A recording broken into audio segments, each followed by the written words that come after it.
Today's topic is reading a disinfectant label. Healthcare facilities are tasked with the important job of preventing the spread of infections by maintaining a clean environment. To do that, everyone with the responsibility for using disinfectants needs to understand how to use them properly. Disinfectant labels contain a lot of valuable information that help ensure we use products properly, but they can be overwhelming to look at. So let's break this one down piece by piece. First, the EPA registration number. Ensure the disinfectant product being used is registered with the Environmental Protection Agency, or EPA. You'll know that a product is registered by finding the EPA registration number on the label.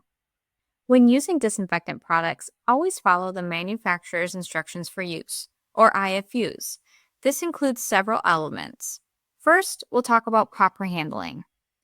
A disinfectant label will include directions on how to properly handle the product, including what personal protective equipment, or PPE, should be worn when using the product. Next, proper preparation. Ensure products are prepared according to instructions. For example, some products, like sprays and wipes, are ready to use, and some products, however, require dilution prior to use.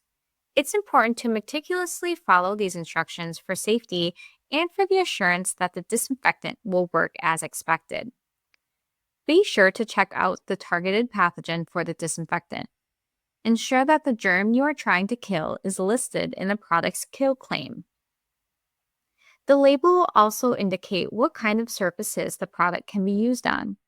Ensure that the disinfectant is only used on approved surfaces according to the disinfectant's IFUs. Lastly, contact time, also referred to as dwell time, kill time, or wet time. Contact time is the amount of time a surface needs to remain wet with a disinfectant product to achieve adequate disinfection. When it comes to cleaning and disinfection, creating clear policies and procedures help make it easy for staff to do the right thing. After training them on the importance of choosing the right disinfectant and following the IFUs, it can be helpful to establish a responsibility chart to clarify which products should be used to disinfect surfaces and objects in the healthcare environment, such as this one available from the Wisconsin HAI Prevention Program. For more information on cleaning and disinfection, visit the Infection Preventionist Starter Kit webpage or reach out to the HAI Prevention Program for support.